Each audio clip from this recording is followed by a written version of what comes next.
आता बऱ्याच सगळे चॅनल्सचे सगळे कॅमेरे तिकडे लागले, इकडे लागले, इकडे लागलेत. आता संध्याकाळी सगळं सुरू होईल. आता काय वाटतं, काय दोघांची बॉडी लँग्वेज कशी होती? कोणी कमी हसलं का, कोणी जास्ती हसलं का, कोणी बोलतायत का? आपल्याकडे मूळ विषय सोडून इतर गोष्टींमध्येच फार रस असतो अनेकांना. खरं तर आजचा हा मेळावा, मोर्चालाही तीच घोषणा होती, आजच्या मेळाव्यालाही तीच घोषणा आहे की कुठचाही झेंडा नाही, मराठी हाच अजेंडा.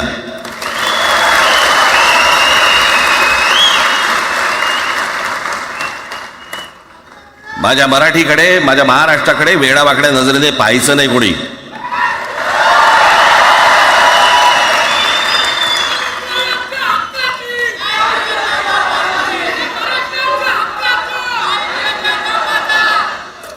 ठरलं ना आपलं, सगळ्यात शेवटी द्यायच्या घोषणा.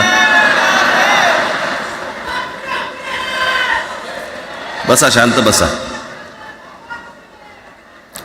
खरं तर हा प्रश्नच अनाठाई होता, काही गरजच नव्हती.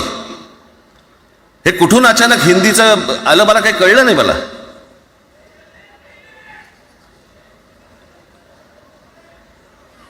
आणि हिंदी कशासाठी? हिंदी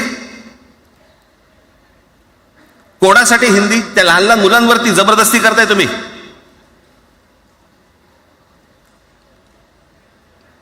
कोणाला विचारायचं नाही, शिक्षण तज्ञांना काही विचारायचं नाही, कोणाला काही विचारायचं नाही. बस आमची सत्ता आहे, आमच्याकडे बहुमत आहे, आम्ही लादणार.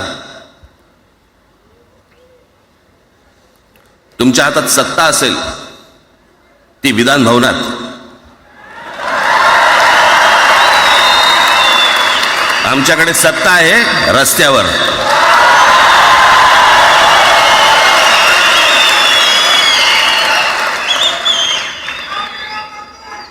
एक पत्र लिहिलं, 2 पत्र लिहिली,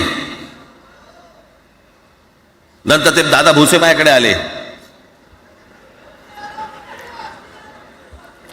मला म्हणाले की आम्ही काय म्हणतो एवढं समजून तर घ्या, एवढं काय म्हणतो एवढं ऐकून तर घ्या. म्हटलं दादा तुम्हाला एक गोष्ट सांगतो, तुम्ही काय सांगता ते ऐकून घेईन पण ऐकणार नाही.